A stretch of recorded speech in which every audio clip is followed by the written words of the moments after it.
வணக்கம். கொங்கு நாட்டு மக்கள் ரொம்ப விரும்பி சாப்பிடக்கூடிய ரெசிபி தாங்க இந்த சிந்தாமணி சிக்கன். இது ரொம்பவே பழமையான ரொம்ப பாரம்பரியமான ஒரு ரெசிபி.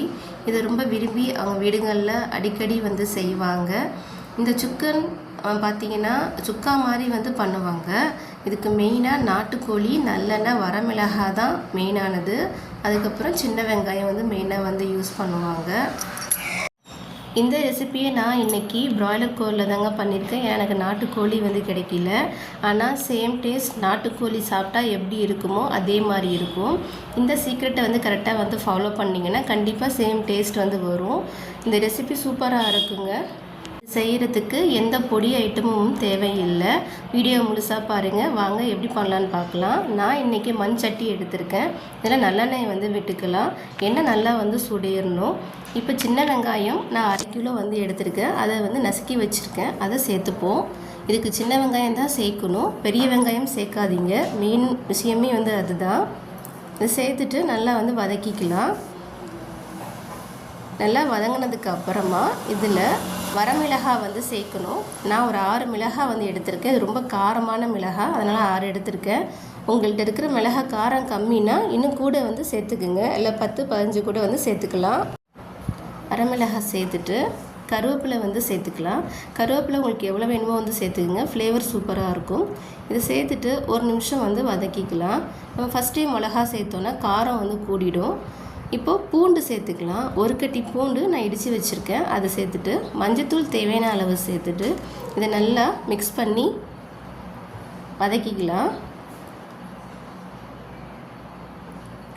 1/2 கிலோ கோழிக்கறி எடுத்துருக்கேங்க. நல்லா வாஷ் பண்ணி வச்சுருக்கேன். இந்த கோழிக்கறியை அதில் சேர்த்துக்குவோம். நம்ம எவ்வளோ கறி எடுக்கிறோமோ அதே அளவுக்கு சின்ன வெங்காயம் சேர்க்கணுங்க. நான் இன்றைக்கி 1/2 கிலோ கறி எடுத்துருக்கிறதுனால 1/2 கிலோ சின்ன வெங்காயம் எடுத்து தான் யூஸ் பண்ணியிருக்கேன். அதே மாதிரி ஒரு பெரிய கட்டி பூண்டு எடுத்திருக்கேன். நீங்கள் அதே மாதிரி பயன்படுத்துங்க. எவ்வளோ கறி எடுக்கிறீங்களோ அதே அளவுக்கு சின்ன வெங்காயம் எடுத்துக்கணும். இப்போ தேவையான அளவு கல்லுப்பு சேர்த்துக்கலாம். இதுக்கு தண்ணி எதுவும் சேர்க்கக்கூடாதுங்க. அதை மூடிட்டு நம்ம என்ன செய்யணும்னா மிதமான தீயில் வச்சு வேக வைக்கணும். நல்லா வெந்து வரட்டும். இப்போ பாருங்கள், சிக்கன்லேயே தண்ணி விடும். இந்த தண்ணி விட்டு தண்ணி எல்லாம் வெளில வந்துடுச்சு பாருங்கள். இப்போ நல்லா நமக்கு மிக்ஸ் பண்ணிக்கலாம். இப்போ செக் பண்ணிக்கோங்க. உப்பு பத்தலைன்னா உப்பு சேர்த்துக்கலாம். காரம் பத்தலைன்னா இந்த 2 மிளகாய் நீங்கள் கிள்ளி அதில் சேர்த்துக்குங்க. ஏன்னா வேறு எந்த பொடியும் இதில் சேர்க்கக்கூடாது. டேஸ்ட்டு மாறிடும். இந்த வெங்காயம், இந்த மிளகாய், பூண்டு, கருவேப்பிலை எல்லாமே அந்த சிக்கன் தண்ணியிலேயே வெந்து அதில் நல்லா சொதறிடும். அப்போ எல்லாம் மேஷ் ஆன மாதிரி ஆகிடும். அப்போ சாப்பிட்றப்போ ரொம்ப டேஸ்ட் அல்டிமேட்டாக இருக்கும். இப்போ இதை மூடி திரும்ப வேக வச்சுக்கலாம்.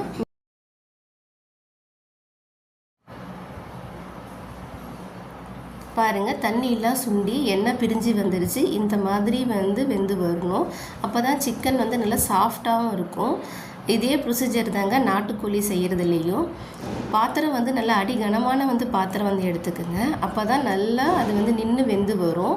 மிதமான தீயில் வேகிறப்போ ஏன்னா அடி பிடிக்காமல் இருக்கும். இப்போ நான் மண் சட்டி எடுத்திருக்கேன். ஏன்னா மண் சட்டியில் செஞ்சோன்னா டேஸ்ட் செம்மையாக இருக்கும். அதனால தான் நான் மண் சட்டி எடுத்திருக்கேன். பாருங்கள், நான் போட்ட மிளகாய் எல்லாம் நல்லா மேஷ் ஆன மாதிரி வந்துடுச்சு. நல்லா மிக்ஸ் பண்ணிக்கலாம். கொங்கு நாட்டில் பார்த்திங்கன்னா மேக்ஸிமம் கல்யாண வீடுகளில் கூட இந்த சிக்கன் தான் பண்ணுவாங்க.